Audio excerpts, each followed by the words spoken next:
Oh, you want to play psycho killer? Can I be the helpless victim? Cross your eyes and scream, man. Scream for your life.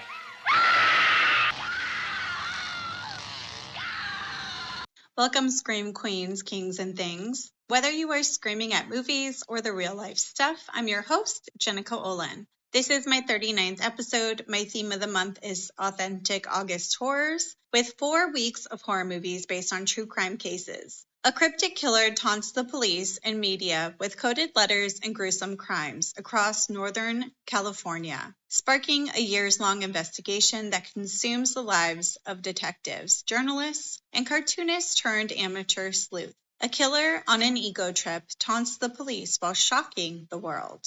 If you're new here, each episode will have an intro, brief synopsis of the movie, an analysis of the film, and then I get into the true horrors of it all. With this month being all about true crime-based horror, I won't be doing a separate true horrors portion as I extensively go over the crimes with my guest. Spoiler alert, I've made it my job to spoil the shit out of this movie. Today, I'll be covering the 2007 movie Zodiac, directed by David Fincher, written by James Vanderbilt and Robert Graysmith, starring Jake Gyllenhaal, Robert Downing Jr., and Mark Ruffalo. Estimated budget was $65 million, and the estimated gross was $84 million worldwide. The tagline: "There's more than one way to lose your life to a killer." Some quick trivia about this film: the Zodiac case was reopened after the release of this film. The only real comment that Robert Graysmith said about the finished screenplay was, "God, now I see why my wife divorced me." Fincher recreated crime scenes with real case files. Zodiac was one of the first major films shot entirely on a digital camera. To keep the Zodiac's identity ambiguous, different actors played the Zodiac in each attack scene, depending on the witness descriptions. Let's set the scene with the synopsis of the movie. This is the Zodiac speaking. I've begun. I can give you a lift to the service station. Do you always go around helping people in the night? I'm not the Zodiac. And if I was, I certainly wouldn't tell you. Are you sure there's nobody else in the house? The film opens on July 4th, 1969, with the Zodiac Killer's second attack, with the shooting of Darlene and Mike at a lover's lane in California. Mike survives, while Darlene dies from her injuries. 1 month later, a letter written by the Zodiac arrives at the San Francisco Chronicle. Paul Avery is a Chronicle crime reporter. Robert Graysmith is the political cartoonist there. The newspaper receives encrypted letters that the killer sends, taunting the police. Because of Graysmith's status as a cartoonist, he is not taken seriously by Avery and the editors, and is excluded from the initial details about the killings despite his interest in the case. In particular, he's drawn to the encrypted code that is included with the letters and is given access to one. When he's able to crack one of the codes and make several correct guesses about the killer's actions, Avery begins sharing information with him. While at a bar together drinking, they discuss the coded letters. The killer attacks again, stabbing Brian Hartnell and Cecilia Shepard at Lake Berryessa in Napa County. Shepard dies as a result of the attack, while Hartnell survives. Soon afterwards, San Francisco taxicab driver Paul Stein is shot and killed. San Francisco police detectives Dave Toschi and his partner, Bill Armstrong, are assigned to the case. The killer, or someone posing as him, continues to toy with authorities by speaking on the TV when he makes an appearance on a television talk show. Who am I speaking with? This is the Zodiac speaking. Is there something I can call you that's a little less ominous? Sam. Sam. Avery and Graysmith form an alliance, delving deeper into the case. Paul Avery and Robert work together and uncover additional evidence, such as evidence of Zodiac's first murder in 1966. Throughout, they share a love-hate relationship with the police department. In 1971, Toschi, Armstrong, and Molinax question Arthur Lee Allen, a potential suspect in the case. The knives I had in my car with the blood on them, that blood came from a chicken that I killed for dinner. What? I had knives in my car that weekend. Maybe Bill saw them and called the other officer on me. However, a handwriting expert insists that Alan did not write the Zodiac letters. However, there is a lot of circumstantial evidence linking Alan to each of the murders claimed by the Zodiac. Avery receives a letter threatening his life. He becomes increasingly paranoid and turns to drugs and alcohol. At one point, he shares information with a rival police force, angering Tashi and Armstrong. By 1978, Avery leaves the Chronicle. Armstrong quits the Homicide Division, and Tashi is demoted for supposedly forging a Zodiac letter. Gray Smith, meanwhile, continues his own in-depth investigation, interviewing witnesses and police detectives involved in the case. It's 4 years ago. Let it fucking go. You're wrong. It was important. His investigation is profiled in the Chronicle, which the prime suspect is now to read, and he allows himself to be interviewed on television about his book in progress concerning the case. Obsessing over the unsolved case, he begins receiving anonymous phone calls with heavy breathing. Because of his submersion in the case, Gray Smith loses his job, and his wife Melanie leaves him, taking their children with her. Gray Smith persistently contacts Tashi about the Zodiac murders and eventually impresses the veteran detective with his knowledge of the case. While Tashi cannot directly give Gray Smith access to information he discovered over the years, he provides contacts of other police departments in counties where the other murders occurred. The cartoonist acquires more information that points to Alan as the Zodiac, and although circumstantial evidence seems to indicate his guilt, the hard evidence such as fingerprints and handwriting samples exonerate him. One of the sources mentions that one murder victim was stalked by Zodiac before her murder. A weird guy attended her party 2 weeks before she was killed, saying his nickname was Lee. The prints, the handwriting. I'm not asking you as a cop, but I am a cop. I can't prove this. Just because you can't prove it doesn't mean it's not true. In December 1983, a full 14 years after the original slaying, Gray Smith tracks Alan down to Vallejo hardware store, where he's employed as a sales clerk. After Alan asks if he can help Gray Smith with anything, they stare at each other for a moment with blank expressions, during which time Alan's name tag can be seen with Lee written on it, before Gray Smith simply replies to him, "No," and leaves the hardware store. 8 years later, in 1991, Mike Majo meets with authorities and identifies Alan from a police mugshot. Shortly before, as the authorities walk by a bookshelf, copies of Robert Gray Smith's book Zodiac is spotted on the shelf for bestsellers. Final title cards, however, inform the audience that Alan died in 1992, before he could be questioned further by police, and DNA tests performed in 2002 did not match the samples gathered from the Zodiac letters. Last time I saw this face was July 4th, 1969. I am very sure that's the man who shot me.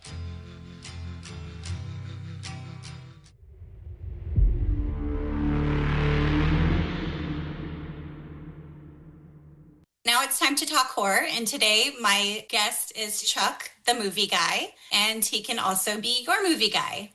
So what have you been working on, Chuck, and where can people find you? I'm Chuck. First of all, it's an honor to be here. I was really excited about this, so I'm happy to be here.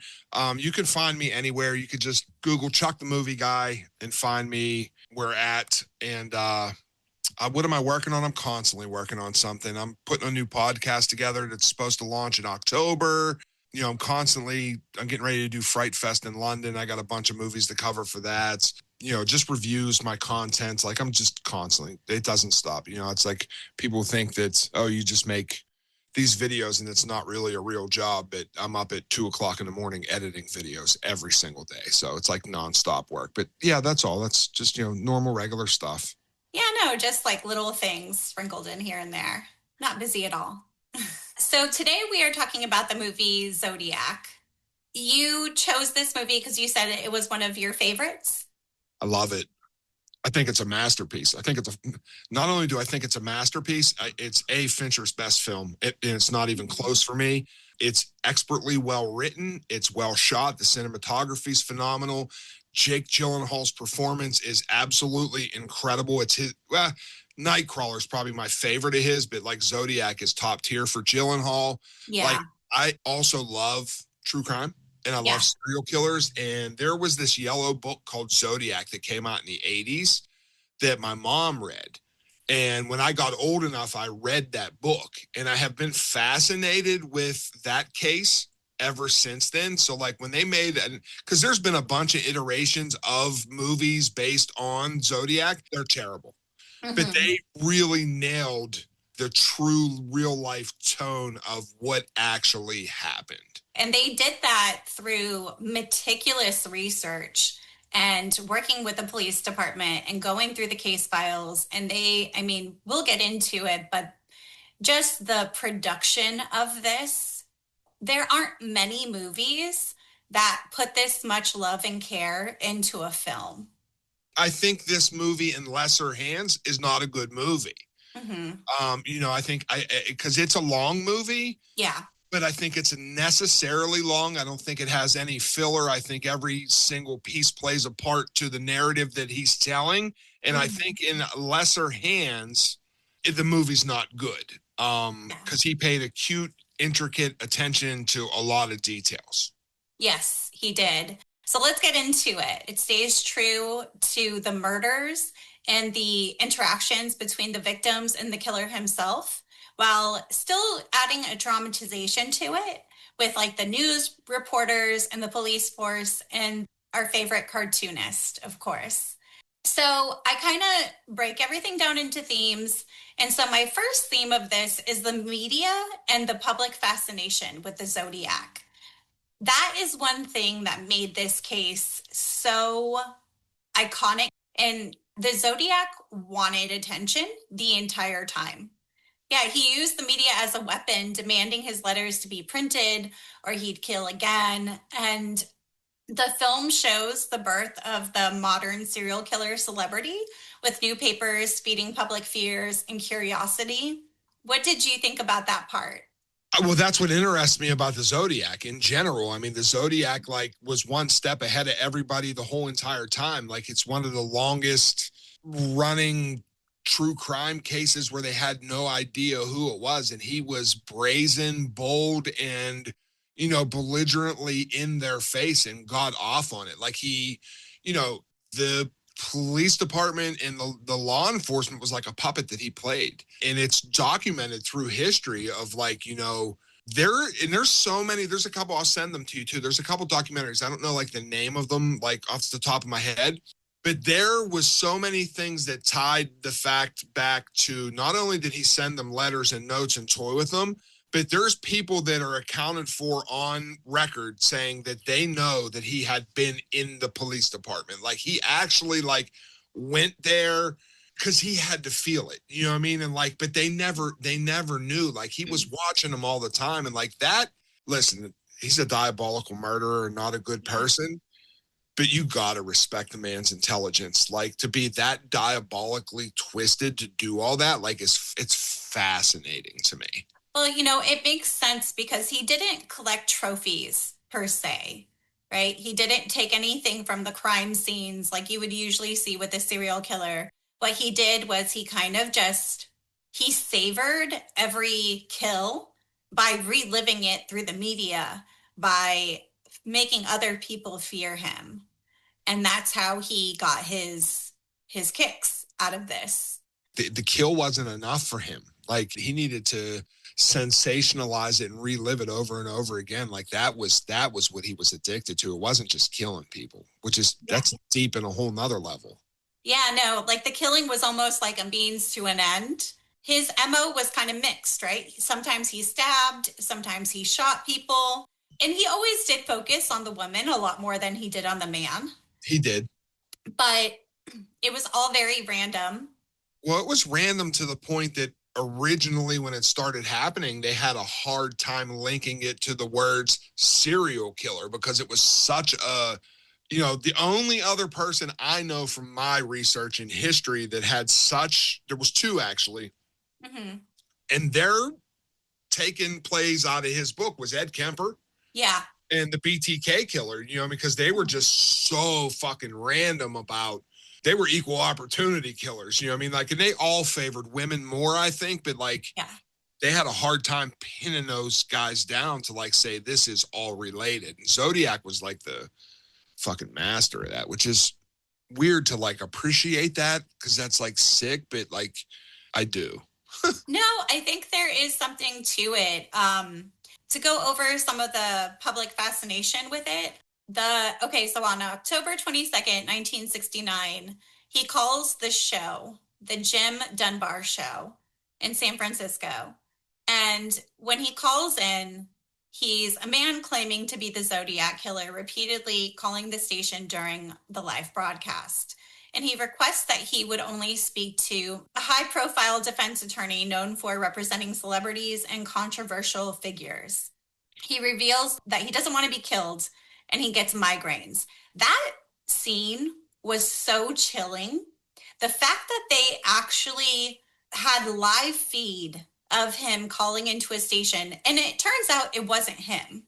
Right. It was actually a man named Eric Whale, a patient at Napa State Hospital. But the fact that this was such a unpredictable thing to be live streaming on TV, that was kind of crazy.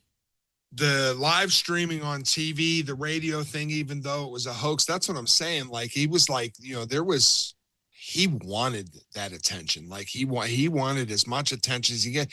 Like, he like got off on the fact of being so close to them. I could get caught, but I'm not going to get caught because I'm so fucking smart. You know what I mean? Yeah. Well, I think that in this movie, they do a really good job shooting that scene. Like the suspense of it all. Yeah, no, I mean, it made it so much worse. Like, you know, like to find out that, you know, like you've got to figure like there's this police department, there's these families that lose these people. And then, so you have to deal with all the tragedy of everything that already happened. Yeah. But on the same note, you have to understand that you have somebody out there that's so diabolically messed up that they're taunting you. So that puts a whole nother level of fear, not only into the people researching it and hunting him, but the society of the community. And I think that Fincher nails the hysteria of the situation very well, which that's one of the most important parts of it is like everything in it seems so believable that this was actually happening. You know, so you have to think about like when you're making a movie and like, just like your notes that you wrote for the show, which blew me away. But you got to figure, so like when and if you read like a lot of the behind the scenes, every single person they had on that set, whether they were a non-speaking actor or extra or a day rate or a half a day, that everybody was like strictly like instructed and interviewed, and they brought that town and everything to life to be in fear of what's going on here, which really makes it flow. That's why it's not boring to me, because it's always interesting.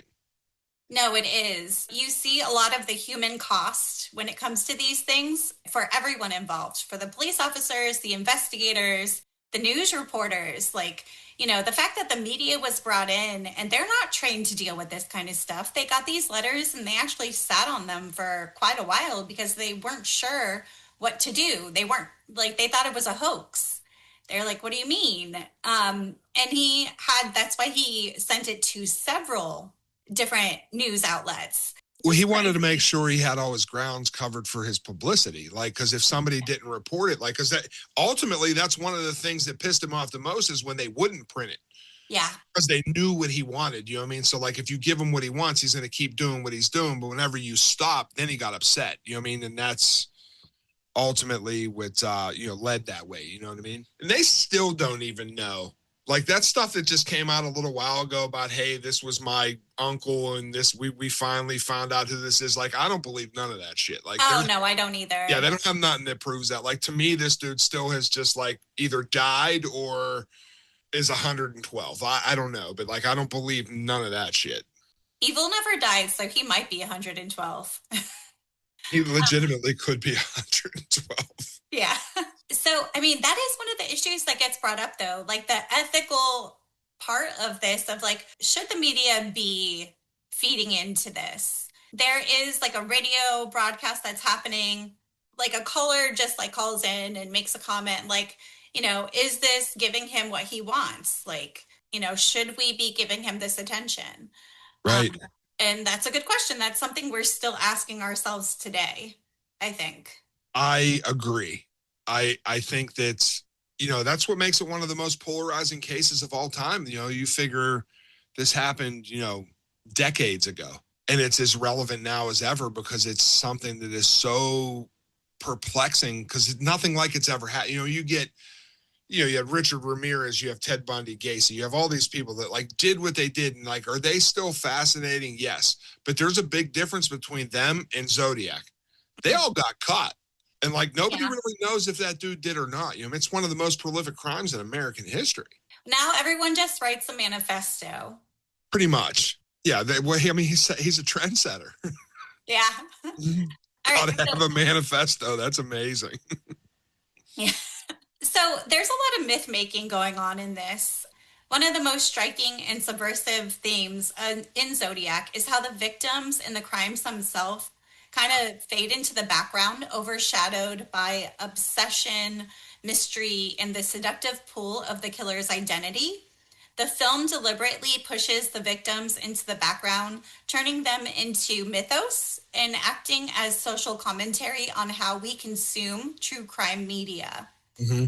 The Zodiac's first confirmed attack, the murders at Lake Herman Road, was excluded from the film since there was no surviving victims to corroborate the details. So they just really wanted to be as accurate as possible, and only what can be proved is what was shown in this movie. Mm-hmm. No, that's what I'm saying. Like Fincher's, in lesser hands, it's not good because like they really like. And that's what I think people don't appreciate about it. Like, this wasn't just like, hey, you give me $52 million to make a movie. This was a passion project of, I think it's like 92% accurate facts, which is amazing. It's really crazy. So a lot of people do criticize this movie because it doesn't really focus on the victims. But I think focusing on the media instead of the victims, and it doesn't even really focus on the killer. You don't really see his perspective. You see shadows of him in the movie. It's not like you're getting him writing these letters and sending them in. It's really commentary on how we consume media and how it affects the people who are investigating it and consuming it, how it affects our lives. I totally agree with that. Like the juxtaposition between the actual case in the movie, what's going on, and how it's done for the consumption of the viewer, because not only does it tell you the story of what's going on, but it puts you into the average bystander's place, the way that you consume it. Because could you imagine like being at your house, unrelated to that, just living in the area, seeing it on the news and the way that you consume it? So like not only did he evoke the feelings of this tragedy, but he put the viewer into their shoes because it actually felt like it was like almost happening in real time, which is a very hard thing to pull off in a movie. Yes, extremely complicated to get you to connect with the people of the time. And I think that you can. I think you can connect with the people that are afraid that their children are going to be shot on the bus, that he's going to blow up a bus or something like that. Like, that was terrifying. I wouldn't have my kid riding a bus. There was a lot of fear. A lot of really young people were killed. The first... Yeah, to drive, and we see Darlene and Mike drive to a secluded parking area to talk. Yeah, that was the spring shooting. So they're in a secluded parking lot talking, and she's like a MILF hitting on this like young kid, and she was married and had children, I'm pretty sure. So I think that actually, they don't show it as much, but that played into the perception of this killing. Like, people thought it was just revenge. They would have never connected this to a serial killer if he didn't write in that letter. And so he shoots them, you saw the whole scene. Then next, so we've got the Lake Berryessa attack on September 27th, and that one's shown. And that one is brutal. The way that it's filmed, it's very slow, the buildup. You can feel the hope that they have for, giving this guy what he wants. You see his iconic executioner style hood and symbol, and it's a terrifying outfit. I would be pissing my pants if I saw someone walking up to me with that outfit on. Listen, the outfit is not only terrifying, but then I seen this other fact that you found that they shot it 37 years later in the exact same spot on the exact same weekend that it occurred. Yeah. That adds like an extra mystique to that playing out, which is kind of, but that's, I'm saying that's Fincher. Like that's his attention to, that's not a coincidence that happened. That's totally methodically on purpose. No, it's almost psychotic that he did that. Like he lived in that moment too. No, that's what I'm saying. Like it's almost like it encompassed his whole being to like, because could you imagine like making this movie about this fucking awful killer situation, but then stepping into like that mythos of the aura that was there because the people their lives were taken there. So you're standing where that happened, recreating it. There had to be like this weird, energy in that. Oh, I couldn't even imagine. Like I got like creeped out thinking about standing there for that. You know what I mean? Like when I went to LA, went on the Manson tours. And just even like going up those driveways. Yeah.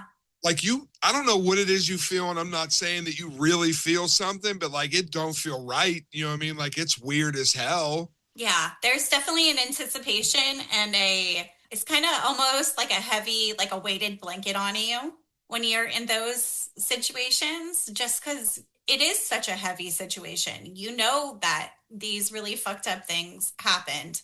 And to be standing where those people stood or tied up where those people were tied up, I mean... It's unimaginable. Yeah.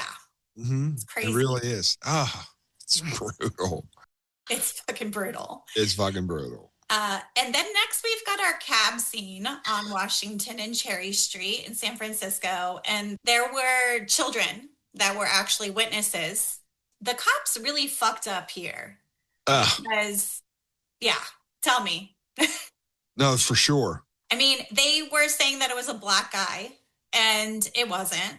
Right. And so he was able to escape on foot. And he taunts the police with these facts. He's like, I could hear your sirens.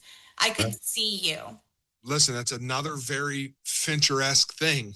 Because not only did that actually happen, but for him to accentuate the fact of how they fucked up due to their belief system of what was going on in that time, in that era, because it was still a very heavily prejudiced time for people to live in, and how that all played out. Like, obviously racism's the worst thing and one of the worst things in the world, but like it literally played into every section that we're going to go over after this one. Those people didn't have to die. A group of people's bigotry towards a particular race of people let this guy go kill a whole bunch more fucking people, because they probably could have got him.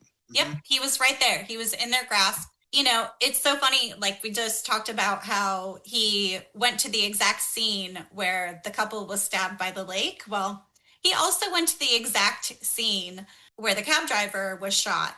But because of restrictions, they were only able to get like a very small snippet actually at the scene.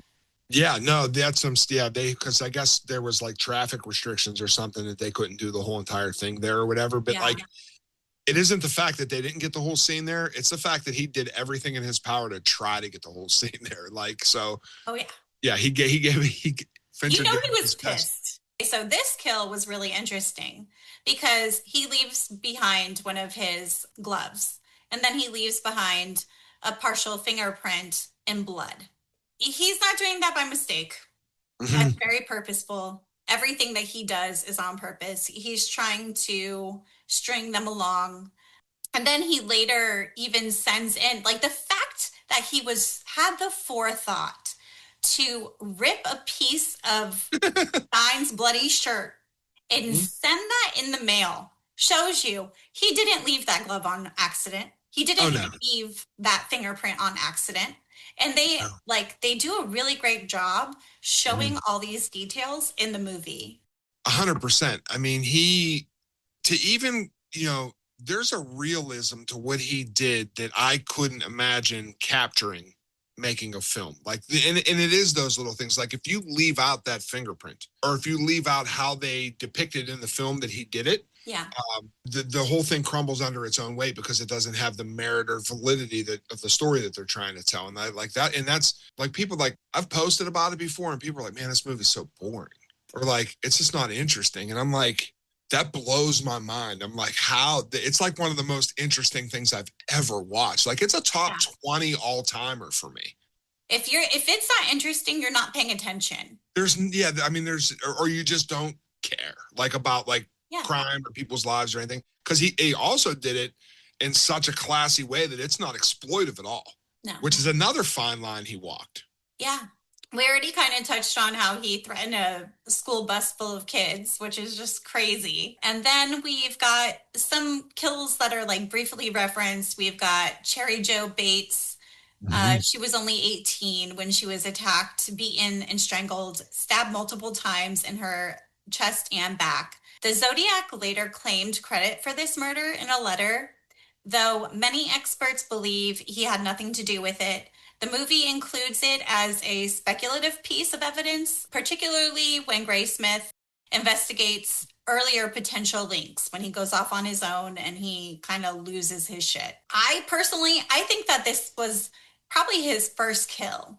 I mean, it's very possible. I think I'm not sure how I exactly feel about that because I think he was methodical. Like, I don't know if his first was like, was so particular about what he did and all the choices that he made. Like, I don't think that he had very much margin for error, even from the beginning. Like, I think that there's people in the world that are born to be good people. And I think there's people that are born in a world to be savage, vicious serial killers. And I think that he had that gene and just like, was almost like a robot. You know what I mean? Like, I don't think he made very many mistakes. So, I mean, it could go either way, but like, that's the allure of it. They'll never know. There's people sitting in jail for the rest of their life over people that he probably killed. Like, they have no idea. Yeah. Makes it even more diabolical. So my favorite final girl in this movie is Kathleen Johns. She was abducted. Well, he disguises himself as like helping out. He manipulates her car, which actually he tampers with her car, which is exactly what the killer does for Charlie Bates. So that's similar. It is true. Yeah, for Sherry Bates. Yep. And for Sherry Bates, so I'm making my case right now. No, go ahead. Because he also had a confession letter that he mailed in. So there is the letter as well, trying to get recognition for the kill. So I think that he didn't make many mistakes, but you have to start somewhere. And I think Cherry Bates would have been a really good starting place for his MO. No, I mean, they're all very valid points. Well, thank you. But so we've got Kathleen Johns, and she is in the car. She accepts a ride because, she trusts this person for some fucking reason. People trusted each other on this side of the road. Don't hitchhike, you guys. Don't get in a stranger's car. But he says to her, like, oh, I didn't realize you had a baby. And she's like, yeah, is that a problem? And he's like, he says something about killing her, though. But he does. But he, like, the whole baby, like, part of the scene is very unsettling and creepy because he's taken aback by it because he didn't expect it. Yeah. So it's, like, weird that he's like, okay, there's this baby, but I'm still going to fucking kill you. Yeah. But, like, we're just going to, like, not pay attention to that baby in the backseat kind of thing. You know what I mean? Which makes it even that more unsettling because it didn't stop him. At least some part of him has not remorse, but, like, he was able to pause and give her a warning. Yeah, he had, like, a wee little bit of empathy. Yeah, like a little bit. But he was still going to kill them. And he was still going to kill her, yeah. He was still going to kill them. But she's amazing because she just, like, jumps out of the car. You don't see it, which I can't imagine being this woman in this. The fact that this is a true case, the fact that she jumped out of a moving car with her baby and they both survived. Right. Like, that's insane. And she was also not able to, like, really identify anything. Yeah. Just because, could you imagine, like, driving with a baby in a car and it's like, how, and then going to the police station, like, what do you look like? Like, you're just jumped out of a fucking moving car with your baby. Like, you have no idea what that dude looked like in fear like that. That's crazy. Yeah, I'm sure she blocked everything out. Of course, yeah. I mean, you go with fight or flight. You're not thinking about like, oh, does this dude have a mustache? Like, no, you're like, I just want to live. Yeah, it was nighttime. I mean, he knows what he's doing. Yes. So he's not easily identifiable. He tries to claim 37 other victims in his letters, though only 5 murders and 2 attempted murders are officially linked to him. Some of his letters describe crimes that were never verified, possibly false or exaggerated. We don't know. He wanted attention, and he did lie. And that showed in here as well. Yeah, but I think that was a really, okay, like, so if you're going to taunt the police, you're going to write them letters, you're going to send evidence to them, you're going to do all these things. Yeah. He's obviously not stupid. So like claiming things that he did or didn't do helps them to not zero in, because they have to take that information as if it's real. Like whether they could prove it or not, they have to investigate it. They have to spend time on it. They have to, dispatch people to those scenes and do things. So like, once again, it comes back into he was like playing God with them. They did what he wanted them to do. They had to, or people could die, which is insane to take it. Like, most people, when you read about them, like they just kill people and then they just like give up and get arrested. You know what I mean? Like, to take it to the extreme that he took it to, it's fascinating. It is. I mean, the case spans decades, and we really just see how the movie shows how time erodes memory, evidence, and urgency. Mm-hmm. As you see the investigators later on, like everyone is they are beaten down by everything that happened, the investigation, them not being able to get a conviction. It's really kind of heartbreaking to see, but I'm glad that he shows that too, because he's showing like the human cost of all of this. Yes. It took them so long to even figure out anything about him. Like, even because we're getting into the next section about like all the ciphers and everything that he sent, he bought himself so much time to carry out everything that he wanted to do. Like, and that was just, the premeditated factor of the thought process that went into it is insane. Yeah. I mean, there were so many red herrings. There was the boot print, and the fact that he was doing it in different areas as well, in different jurisdictions. He knew that they don't communicate with each other. Like, it was crazy watching the movie again and then realizing like they don't even have facts yet. Literally mailing each other the evidence. Right. Which is crazy. It is crazy. Mm-hmm. But then they also had, and he showed it in the movie too, that like, because it extended for, decades, literally, evidence was moved. It was improperly taken care of. It was misplaced. Like, and all that played into exactly what he was having them do. You know what I mean? Yeah. He did enough scrambling to really confuse them and know that there's going to be enough plausible deniability that even if they do catch him, it's going to be really hard to pin him down. Absolutely. And so we get into the ciphers, his little codes. He turns it into a game. He literally turns it into like a puzzle. Has fun with it. Mm-hmm. Yeah. He is really just trying to flaunt the fact that he is intelligent, I guess. I mean, yeah, you could say he's intelligent, but he references some very niche things, like The Most Dangerous Game, directed by Irving Pichel. Mm-hmm. Have you ever heard of that before? Nope. I kind of want to see it now. I do too. So it's Irving Pichel and Ernest Chodizak, who also co-directed King Kong, which is insane. Mm-hmm. So The Most Dangerous Game is a movie that came out in the 1932. It's one of the first horror movies. And yeah, I need to watch that. Yeah, it's crazy too about this thing of, when it goes past that like movie and then like the hardest code for them to crack. Like, so can you imagine this is the 70s given codes, and this one code 340, they weren't even able to crack it till December 5th, 2020. Yeah. That's fucking mind blowing. Mm-hmm. Yeah. 30 something years, 40. Insane. I don't even think it was worth really ciphering. I mean, which proves that he wasted their time for 40 fucking years. Yeah. No, exactly. Yeah, that was kind of like he's still saying fuck you in 2020. Yes.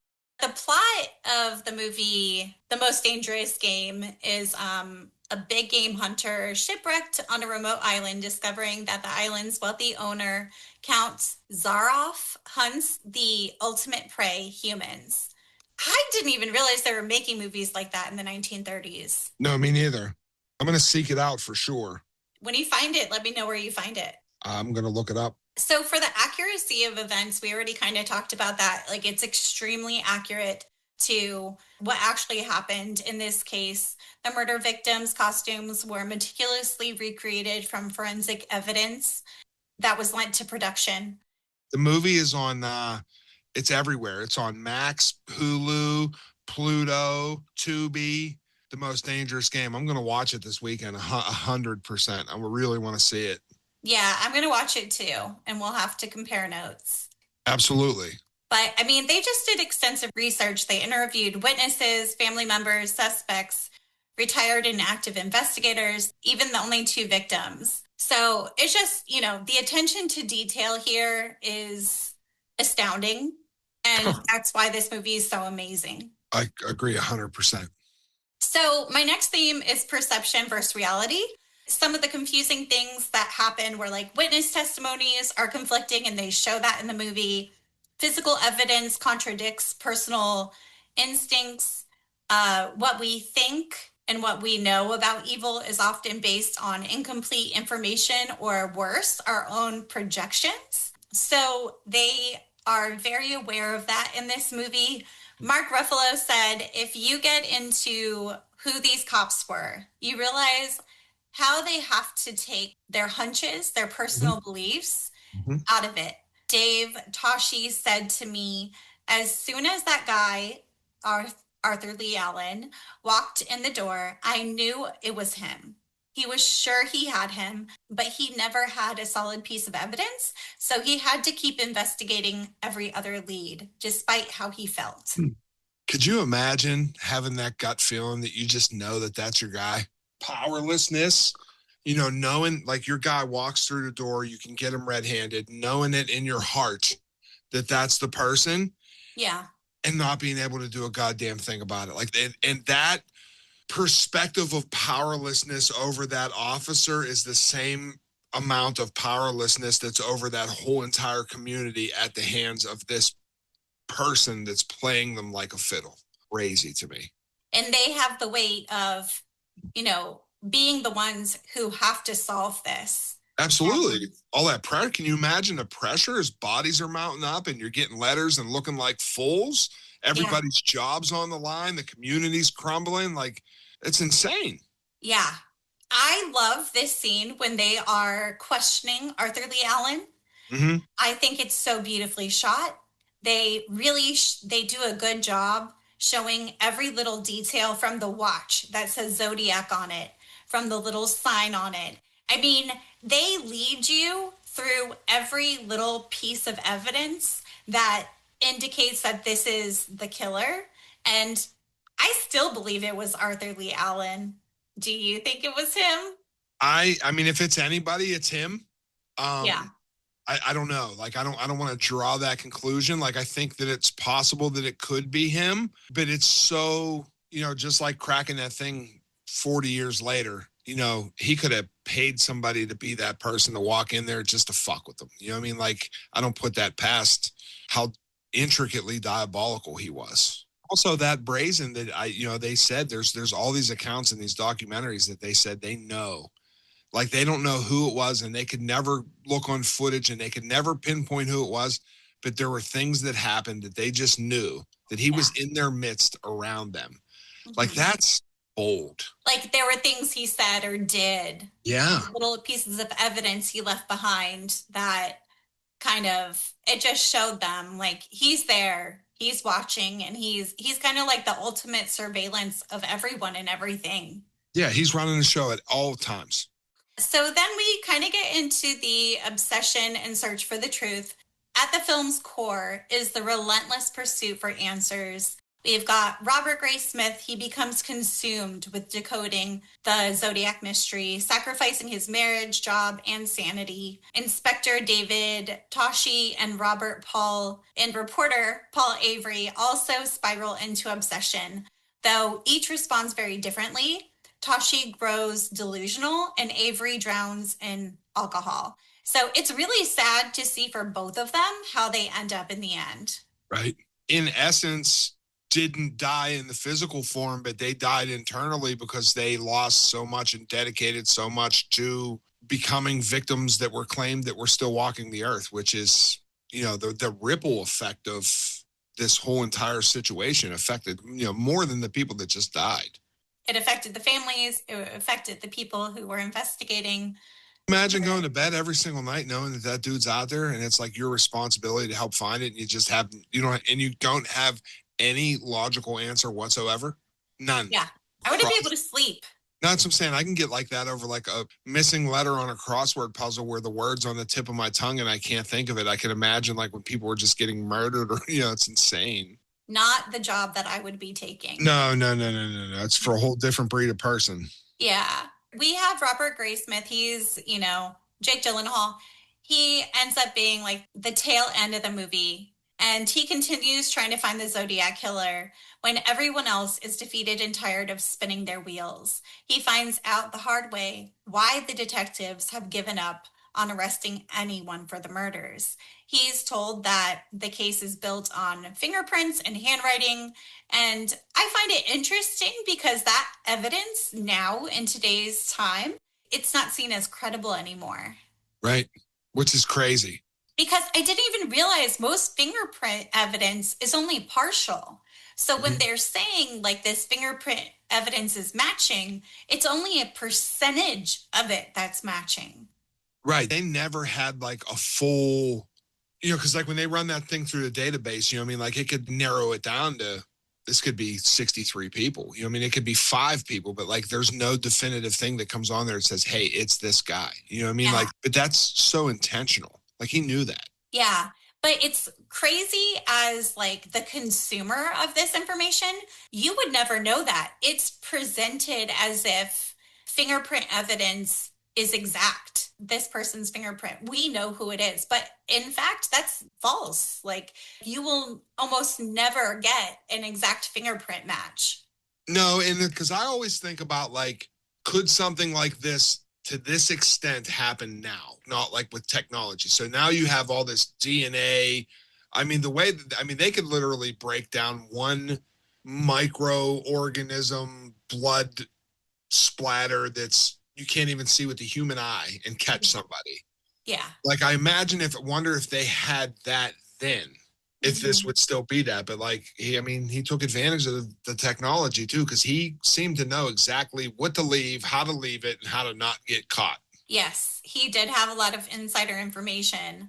Oh, the handwriting. He was ambidextrous, which, really played into his favor. And he knew that they used handwriting evidence. Like, of course, whoever it is, with all the forethought that they had, you don't think that they're going to write intentionally inaccurate. Like he intentionally misspells words and things like that. So he just throws them off as much as he can. And that's one of those, again, another red herring and another piece of evidence that would never hold up in court today. Absolutely. The other thing that I thought, and it's in your notes as well, but the other thing that I thought was the way that you as the viewer consuming this film and the way that Fincher plays the viewer like the Zodiac played the police and the community, and you get to the end, which is so inconclusive. Yeah. You're left with a yearning and I need to know. Like, I want to know. But like the way that that's presented to you when you consume it is so unsatisfying. First thing that you think about if you paid attention to the movie is I wonder how these people felt because this dude has never been caught. And like, that's also master class filmmaking to me. Yeah. Oh no, 100%. It is so hard to end a movie on bleakness like that. Yeah, it just ends. It literally just ends. Like, it's just like, nope, nothing's happening here. You know what I mean? Like, okay, Jake Gyllenhaal thinks he knows. He looked him dead in the eyes. He knew what he felt in his heart, but like, he still don't know. We don't know. Nobody knows. That's the only satisfaction anyone will ever get, is to have the feeling that they know who it is. Right. But they all know that they'll never get the actual justice. It's the most unsatisfying feeling in the world. Because no matter how much you try to convince yourself and no matter how hard you try to make it reality, you're always faced with the factual evidence and reality that you really don't know. Yeah. So in the movie, we really get the bulk of our suspense at the end when we have Graysmith going and investigating on his own. He starts getting called in these leads. He gets called in for Rick Marshall. Rick Marshall was really a suspect at one point, but he was eliminated because of handwriting, I believe. And then there's some other people as well. Bob Vaughn was also a real person, and he did work with Marshall, but there's no credible evidence linking either of them to the Zodiac killings. And, you know, Graysmith, his wife leaves him. She takes the children because he can't let go of this case. He becomes paranoid and withdrawn, and that is so masterfully shown. Jake Gyllenhaal does such a good job with that role. Him and Mark Ruffalo are so good in the movie that I couldn't even ever imagine anybody playing those parts. It's a testament to how much they bought into the research that they did, like, for the whole entire case, which is crazy to me. You know, and Robert Downey Jr. too, like, yeah, everybody's just so like, it's Iron Man. Like, everybody sees that as like Iron Man now. And like, that dude is such a fucking phenomenal actor when he takes roles such as this, you know, that really transcend any kind of genre or anything you can pigeonhole him into. And like, it's perfect to me. Yeah, they do a really good job dramatizing everything and really building the suspense. And I don't know, having like an eerie feel to it. He puts himself in genuinely dangerous situations, like confronting Bob Vaughn alone in his basement, or digging through backwoods files that the police have given up on. And he's pissing everyone off. Oh, yeah. As he's doing it.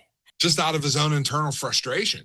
Because he's just, the whole entire time, they're all just drawing at straws. So it's like, you can imagine how frustrating that is and irritating it would be to other people, because you're like, you don't know. It's crazy. Yeah.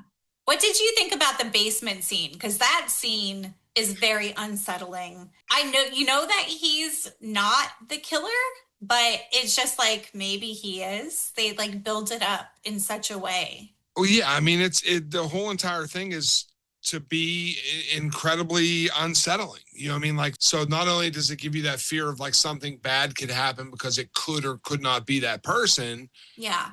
But it also plays into the mythos of Zodiac, and every single step that they took was uncomfortable and unsettling, because they literally could have had conversations with him on the bus, or he could have been the janitor at their kid's school, or whatever it was. And I think that scene masterfully depicts, you know, the entire tone of that era, time, and what was happening. So that leads us to the end. It's very ambiguous, where it's uncertain. Graysmith finds his truth. He becomes convinced that Arthur Lee Allen was the Zodiac Killer. Even that conclusion is based on circumstantial evidence, though, and intuition.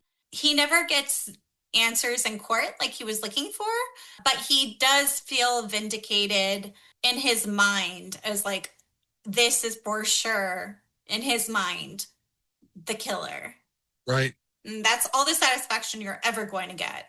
No, and they wrap it up. I mean, I seen you had it in your notes, but like, I knew that before I read that the way that they wrap it up, like he completely like walked away from all this and everything. And he didn't do that. He still investigated, you know, a little bit, but later documentaries that came out, you know, years and years after this led to the fact that this is something that bothered that dude for his whole entire life. You know what I mean? No matter what he did, like, it overlapped his whole entire life for the rest of his life, because he just, no matter how much he tried to convince himself, he just always questioned himself because he never knew. The film starts and ends with the real life Zodiac survivor. So Michael Majou, yeah. And he points out, he actually picks out Arthur Lee Allen in a lineup. Mm-hmm. So we have that confirmation as well. But again, it will never be proven. And so some of the things that were changed in the film, was Robert Graysmith and Paula Avery were not actually friends. They really show them socializing a lot. And I don't say you can consider them friends. Paula Avery is very annoyed with Robert Graysmith the entire time. Yeah, they were like forced to deal with each other more than they were friends. I took it as. Me too. They were brought together by awful circumstances and just kind of had to fucking deal with each other. Paula Avery is like, this guy's really fucking weird and dorky, and he's always at the library. Always the library. Yeah, Melvin Lee never touched the Zodiac letter that was mailed to him because they show him like had opened it and things like that. He never actually did. And Paul Avery did not withdraw from working at the San Francisco Chronicles to a life of reclusive obscurity, as the film suggests. And what else?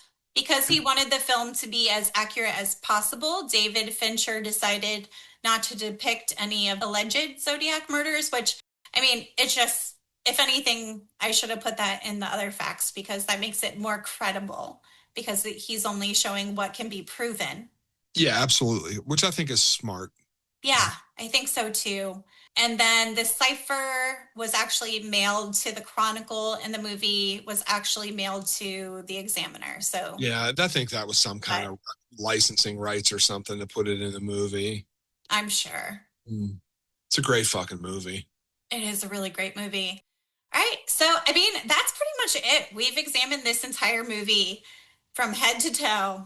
It's awesome. I'm really happy to be here and talk about it. I love it. I think people should watch it. And I think it's a movie that like you can study too. It's one of those movies that every time you watch it, you pick up something else. You know what I mean? There's like so many little hidden details and everything in it. And, but it's all good. You know what I mean? I think it's great. I always make my guest play game. So I'm going to share my screen with you. Let's do it. All right. So do you know the game March Madness? What do you mean? Like for basketball? Yeah. Like a bracket thing? Yeah. Sure. So we're going to play a bracket style game with Scream Queens to pick your ultimate Scream Queen. I already have that answer. These aren't your choices. You have to choose between what's here. So It's not really your ultimate Scream Queen. It's no. I like this. Let's go. I'm in. Okay. All right. I'm going to start with Jamie Lee Curtis or Sigourney Weaver. Ripley. Okay. Sigourney Weaver. By a million miles, yes. I agree. Ripley was a badass. Mm-hmm. I love her. All right. Danielle Harris or Sherry Moon Zombie? Danielle Harris, legend. Okay. I mean, it's really hard to choose between those two. Well, if it was Sherry Moon Zombie from 31, specifically, I would choose her. But overall, career-wise, I'm taking Danielle Harris. All right. Mia Goth or Samara Weaving? Samara Weaving, and it's not close for me. Samara Weaving's been in a lot more. I just don't like Pearl or Maxine at all. Like, I think they're really overrated to me. But I do like X. I like her. I like her scream. Mia Goth? Yeah. I think she's incredible in Infinity Pool. Yeah. But it's just a weird ass movie. So it's Cronenberg. Yeah. Sarah Michelle Gellar or Neve Campbell. It's a tough one. I'm probably gonna catch heat for this one, but I'm going with Buffy. Buffy is fucking legend. Listen, I'm sorry for anyone. Buffy's more of a legend than Sidney Prescott will ever be. I agree. I said it, people. Yep. We take nothing. I don't take it back. I don't regret it. I already see where this is going. And I already see where this is going, and I don't know if I like it, but let's go. All right. So Sigourney Weaver or Danielle Harris? Sigourney Weaver. It's not close for me. All right. Buffy or Buffy? Samara? Buffy? Buffy, yeah. I mean, yeah. Okay. So who's winning? I really want to pick Buffy, but I can't. It's Ripley. It has to be Ripley. It is. I mean, Alien is a flawless masterpiece. It is. Let's end on a high note.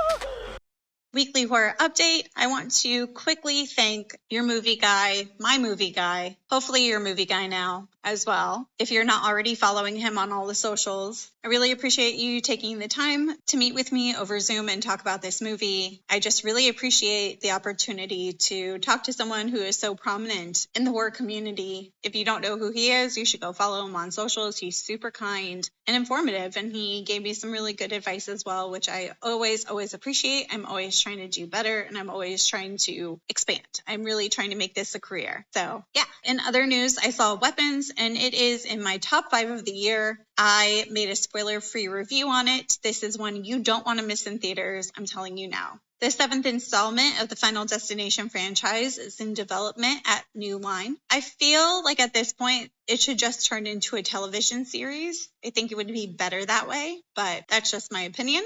New possession horror movie Shaman came to select theaters as well as on digital on August 8th. The horror film follows a missionary as she and her husband seek to convert an indigenous community in a remote Ecuadorian village. I love seeing an unwanted missionary group get killed, or in this case, possessed. I signed up for the Face of Halloween challenge, and I was actually selected for the competition. It starts in 13 days, and I need all of you to vote for me daily. I could win $13,000, be featured in Rue Morgue magazine, which is like what I'm looking forward to the most out of this, and meet horror legends Jamie Lee Curtis, Matthew Lillard, and Kane Hodder. I'm so excited to kill this competition, and I need your help to survive. You guys, I have stickers. I have stickers with my logo on it, with me screaming, and it says Scream Queen Podcast. I have those stickers. And if you want one, you can leave me a review on any of the social media platforms, and then email that to me at screamqueenpodcaster@gmail.com, and I will snail mail you a Scream Queen sticker and probably even write a cute little note to go along with it, because we need more cute little things right now. So if you do that, I greatly appreciate you, and those things will also happen. If you have a movie suggestion that could fit into my category of the month, I will watch that movie and give it a rating with my Scream scale.